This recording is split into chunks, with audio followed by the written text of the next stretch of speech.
Click, click, boom. What's going on, faithfuls? It's your boy Mike from the Nothing But Niners crew. Guys, it is midnight here on the East Coast, and you guys know what that means. March Madness is underway. We did a special one earlier today, 12 noon to kick off the legal tampering period, and boy, was it a good one, man. 49ers making some moves today. But in the meantime, we're going to get to your guys' questions.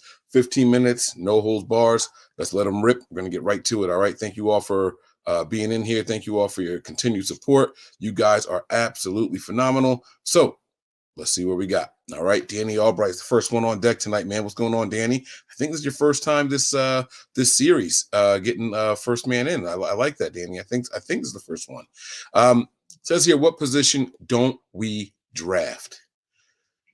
Whew, this is tough. I think the Niners get a tight end. I think the Niners get an offensive lineman. I think the Niners get a quarterback. I think the Niners may even draft a running back and wide receiver. We won't draft a fullback. Defensive lineman, yes. Linebacker, yes. Corner and safety, yes. So I'm going to say fullback. Fullback is probably the only position. And punter. Niners won't draft a punter. They won't draft a fullback. Those are the two positions they won't draft. All right. Danny back to back with it here. He says, does Javon Kinlaw get cut or traded? I'm going to say cut. I really doubt that there's a trade value for a guy who's been able to give you, 7 games in 3 seasons? I just don't think that there's going to be I don't think there's going to be a big market for Javon Kinlaw. So if he's not on the team, it's going to be due to being released, in my opinion. All right, Gentleman Jack says here, we draft 3rd, 99th. I wonder who the Niners go after. It's going to depend on how the rest of this free agency period goes, man. Up until today, I had defensive line being one of the biggest needs in the draft. And then the first big move that the Niners make is go out and they get Hargraves. So you kind of have to be patient and see what happens throughout free agency. Then you have to look at the talent of the draft eligible players versus the veterans that are on the team and the free agents that are on the team, and see if you feel that you can upgrade anywhere. So we're going to have to be a little patient there, Jack, but we'll see what happens, man. Vernon says, Mike, what are the 49ers going to do at nickel in your opinion? We got to remember that Sam Womack got a lot of snaps there last offseason. In fact, he was like the guy. A lot of people were surprised, shocked, including Jimmy Ward, who we lost today to Houston, right? Jimmy Ward was surprised that Womack was getting so many of those snaps.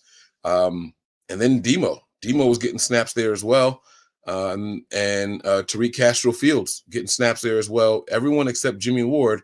And then the Niners throw Jimmy Ward right in there right away. I think Womack comes back. He was playing pretty well for the Niners at a certain point. So I'm looking to see a big step forward from Sam Womack this year. All right.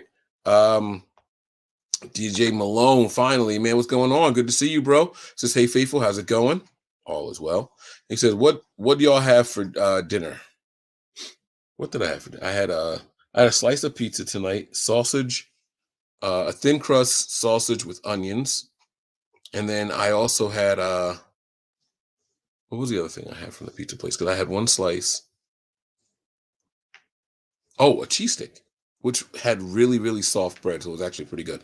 I had a cheesesteak, so a bacon cheesesteak, so that was very, very good. All right. Vernon is in here. Sorry about that. It says, when something breaks in your house. Oh, wait, sorry. I skipped the last part of DJ's thing. What's your opinion on Sam Darnold? I have been pro Sam Darnold for the last couple of seasons. I wanted the Niners to get him when he was a free agent previously, or when we heard that he was up for trade from the Jets, or when he was released, whatever it was. I know that he was available before the Panthers got him, and I was a big proponent for the Niners getting Sam Darnold, just from the talent aspect, and someone who I thought was still coachable. He's a young guy, still formidable, and a lot of times people look at people's records and say, oh, they're no good, or they look at the low lights and say, see, this person's no good. But there are highlight reels out there. There's low light reels out there. There's film to show both sides, right? But we have to also take into account coaching as well as the roster around this guy. Sam Darnold will literally have never been in a situation as good as this. Now, I don't think he's here to take the number 1 spot. I don't even think that he's here to be the backup necessarily. But he could surprise some people and play pretty well. And if Sam Darnold is the worst quarterback on this roster, we're in pretty good hands. All right. So I like the signing. I like the signing a lot. All right. When something breaks in your house, are you fixing it or are you calling a repairman? It depends on what it is. If I were to take this camera now and pan around, you'll see spackle and stuff all over the place, right? I've got 4 kids. We've got dogs in this house. They run, they knock holes in walls and stuff like that. They're spackle, right? You'll see patches of carpet that have been removed from things that have happened, right? I have a whole roll in the room for repair and things like that. So it depends on what exactly it is. Some things I'll go in and fix. Other things, my father-in-law is a really good handyman. He lives the street over. I can call him.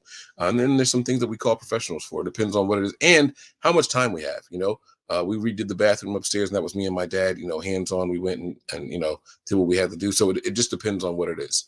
All right, but I am definitely not above calling a repairman. There are times where I'm just lazy and I'm like, you know what, man, I'm gonna pay somebody else to do it. Next time I move, if we move again, if we get out of this house, that's how I am not doing a thing. I'm calling someone to pack and move all of our stuff, man. I'll do the unpacking, but I'm not packing up. I hate that stuff.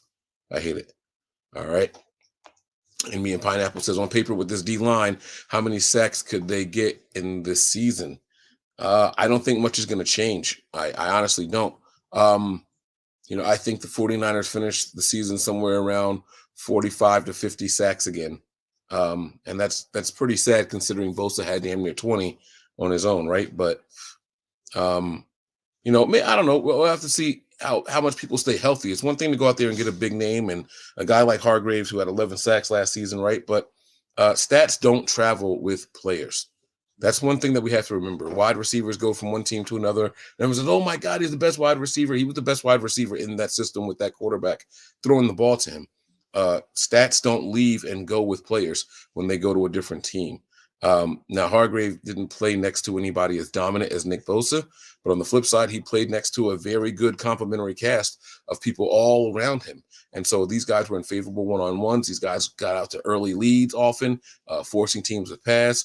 And I just don't know if that equates to 49ers football at this moment. So I don't know that so much changes. We do need to be more solid. He is a very good all-around player as far as the run and the pass. He's a 3-down guy. It's going to be a better defensive line overall. I just don't know how many sacks it ends up changing. All right. SD here says, Mike, could you see us getting in the first round either via player trade or trading our first next year? No. No, the Niners' first pick is at the end of the third round, and to give up anything to get all the way up there would probably take the rest of the draft. So I just don't think that we're drafting anybody in the first round. We will be live for the day one coverage of the draft, but don't expect it to be a big hoopla.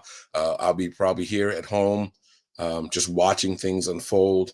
And then day two is when we really hit the ground running, and we'll be inside our war room, the Nothing But Niners war room with the draft board behind us and everything. And we'll have some more surprises coming to you guys from there. All right. Let me hear boom, boom, boom, boom, boom. Ray J. He says here, what are your thoughts on Niners picking Sam Darnold? Went over that. I really like it. I like it. I don't have anything to complain about, honestly. As long as expectations are managed well, people aren't expecting him to come in here and be the day one starter or anything like that. People aren't coming in here and expecting him to beat out, Trey Lance or Brock Purdy. As long as we set the expectations the right way. This kid was signed to a 1-year deal. That alone, forget the numbers. I don't care how much he was given. It's a 1-year deal, and that just tells you right away that he's not here to be a starter. If they thought he was that guy, it would be for more than 1 year. All right. DJ Malone says, which QB in this draft would you consider compatible? Yeah, compatible with a pro style offense. A couple of Texans fans are clamoring for Bryce Young. Should we be concerned regarding Seattle drafting a QB? Which one? All right, so I haven't started digging too much. I can tell you that Stroud. I'm an Ohio State fan. I think Stroud can play in any system, man. I think he's going to the Panthers first overall, to be honest with you. But I'm not concerned with anything. And if Seattle decides to draft a quarterback, that's saying something considering the check that they just wrote to Geno Smith. So I'm not sure how it's going to play out. We've also seen Seattle pay, who was it, Kevin Cobb in free agency, like a $10 million deal. and they drafted Russell Wilson in the 3rd round that year, and Russell Wilson beat him out and never looked back. So, I mean, we've seen Seattle do some things. I'll tell you what, one thing Seattle does really well. They don't care about the money. They don't care about draft position or selections. They don't care about any of that stuff. If you're the better guy, you're going to play. I can't tell you many teams that went out there, and at the time, that $10 million deal, I believe it was Kevin Cobb. Was it? No, it wasn't Kevin Cobb. It was the guy from the Detroit Lions. No, the Lions and the Packers played each other in week 17, and they both put up like 40 plus points. It was a shootout, and it was one of the quarterbacks from those teams. Oh, man, now I got to look this up, guys. Sorry. Seattle Seahawks 2012 roster. Oh, boy. Let's see what we got here. Their quarterbacks were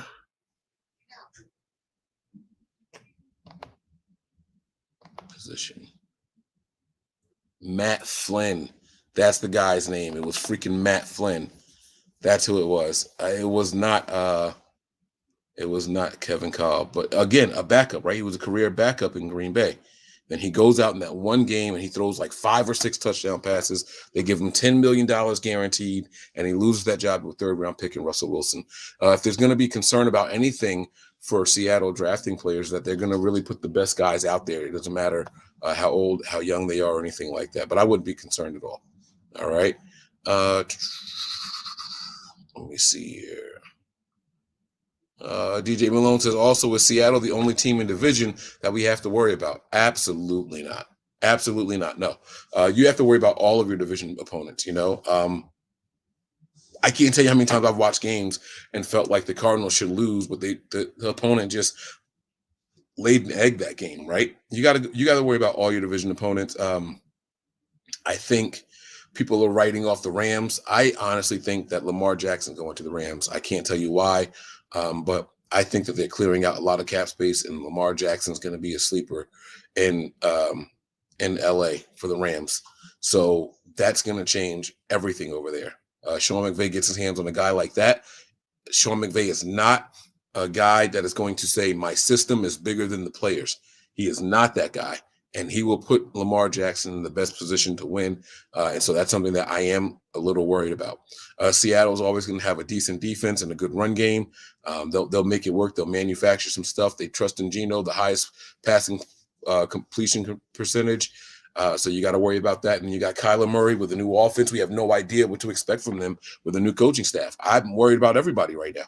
I'm absolutely worried about everybody. Right now, we all have the same record. Everyone's tied for first. So we have no reason to overlook anybody right now. All right. Let me see here also. Oh, Sloppy Dickens. That's who SD is. All right. Favorite type of apple.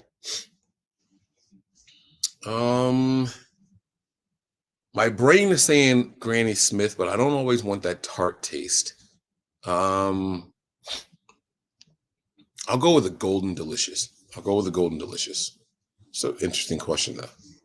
All right. Is there room for 2 Javons on the 49ers? I'll tell you what, one of the Javons, our homegrown talent, is going to have to put up, man. He's going to have to come in here and show that the Niners didn't make a mistake in getting him. So we'll see. I just don't know if it's going to be 2 Javons on the roster at the same time. So we'll have to see how it plays out. But guys, listen, that is going to do it for us here tonight. I'll see if another question comes in. If it does, I will jump on it. If not, we're going to wrap this thing up. Shout out to you guys. I see the Matt Flynn comments in there. That's right. You guys got the names right. There it is. Shout out to you guys, and thank you all for rocking with us throughout this evening. You guys have been absolutely incredible. Make sure you guys have those notifications turned on. As the breaking news continues to pour in, we will continue to get to it. So you don't want to miss anything. Make sure you subscribe, turn on those notifications, like the videos and all that good stuff. And guys, that's going to do it for us tonight. We will see y'all tomorrow. Same time, same place. All right. You guys be safe. Peace.